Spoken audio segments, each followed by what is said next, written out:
আজকে আমাদের বাসায় সত্যনারায়ণ পূজা হয়েছে, আর এই পূজাটা আমরা কিভাবে করি তা আপনাদের সাথে শেয়ার করব। হ্যালো এভরিওয়ান, কেমন আছেন সবাই? আশা করি সবাই অনেক বেশি ভালো আছেন। আজকে তো সকালবেলা চলে এসেছি পূজা দিতে, আর যেহেতু আগের দিন পূর্ণিমা লেগেছে তাই সকাল সকাল পূজার জন্য সব কিছু রেডি করে ফেলছি। তো আগে বাসার আসনের পূজাটা দিয়ে দিলাম। আসনের পূজাটা দেওয়ার পর তারপর বসে পড়েছি সত্যনারায়ণ পূজার সব কিছু রেডি করতে।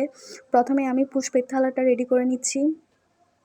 পুষ্পের থালাটা রেডি করতে সেখানে সব রকমের আমাদের গাছের ফুল দিয়ে দূর্বা, বিল্বপত্র এবং তুলসী, তারপর হচ্ছে কালো তিল, চাল আর হচ্ছে হট্টকি, এটা দিয়ে আমি সাজিয়ে একপাশে রেখেছি। আর সবার প্রথমে আমি একটু চন্দন ঘষে নিয়েছি, যেহেতু পূজাতে চন্দন লাগে তাই ছোটো একটা বাটি করে চন্দন ঘষে একপাশে রেখে দিয়েছি। তারপর বসে পড়েছি চিনি প্রসাদ রেডি করতে।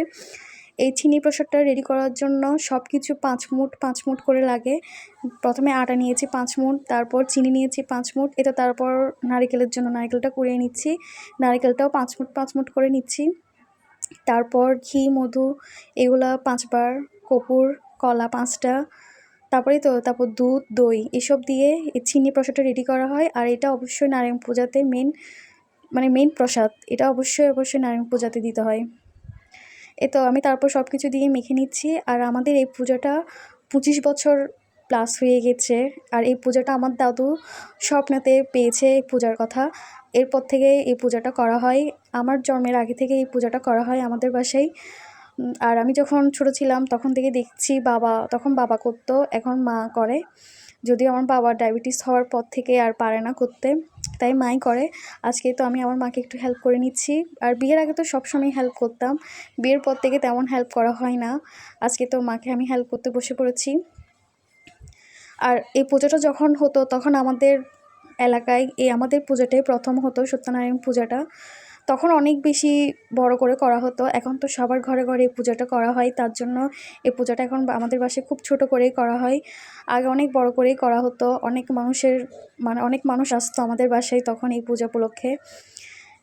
তো আমার এই চিনি প্রসাদটা রেডি করা হয়ে গেছে। তারপর আমি 5টা বাটিতে নিয়ে নিয়েছি, আর বাকি অবশিষ্ট যেটা ছিল সেখানে আমি জল দিয়ে দিচ্ছি, যাতে প্রসাদ মাখার সময় সহজে ওইসব নেওয়া যায়। পাশাপাশি আমি পঞ্চমৃত্যটাও রেডি করে নিয়েছি। আর মা ভোগের জন্য পায়েস রান্না করে নিচ্ছে। আগে আমরা মিষ্টান্ন বলতে 5 রকমের বা 7 রকমের মিষ্টি দিতাম, কিন্তু এখন মিষ্টি করোনার পর থেকে আর মিষ্টিটা দিই না। আমরা নারায়ণ পূজাতে সবসময় পায়েস দেওয়ার চেষ্টা করি, আর পায়েসটাই সবসময় দেওয়া হয়। তো মা তারপর আমাকে পাশে সব কিছু কেটে দিচ্ছিল। আমি সাগর প্রসাদটা আর ফল প্রসাদটা একসাথে রেডি করে ফেলছি, যাতে মার খুব তাড়াতাড়ি হয়ে যায়, যেহেতু মা উপবাস রেখেছে। আর এই পূজাটা আগে বাবাই বেশি করতো, এখন যেহেতু মা করে, আর সারাদিন উপবাস থেকে উনি সত্যিই পারে না। তাই তো আমি তারপর মাকে তাড়াতাড়ি হয়ে যাওয়ার জন্য আমি বসে পড়ে তাড়াতাড়ি রেডি করে দিচ্ছি। আর এই সত্যনারায়ণ পূজাতে মিষ্টান্নটা একটু বেশি দিতে হয়, তার জন্য আমি একটু চিনি উপর থেকে ফল প্রসাদের উপর দিয়ে দিয়েছি। তারপর ব্রাহ্মণ এসে আমাদের পূজাটা করেছে। তো ব্রাহ্মণ যাওয়ার পর প্রচুর টায়ার্ড হয়ে গেছি, আর সকাল থেকে পূজার ঘরে ঢোকার কারণে আমি কিছু খেতে পারি নাই। তারপর পূজা শেষ হওয়ার পর প্রসাদটা রেডি করেছি, আর মা পাঁচালি কমপ্লিট করার পরেই আমি প্রসাদটা রেডি করে ফেলেছি। তো প্রসাদটা রেডি করার পর তারপর সবার জন্য দিয়ে দিচ্ছি। তো আমরা প্রসাদ পাওয়ার পর তারপর সব কিছু ধুয়ে শুকাতে দিয়ে দেওয়ার পর দুপুরে লাঞ্চ করে নিয়েছি। আর আজকে দুপুরে কেমন হয়েছে অবশ্যই জানাবেন।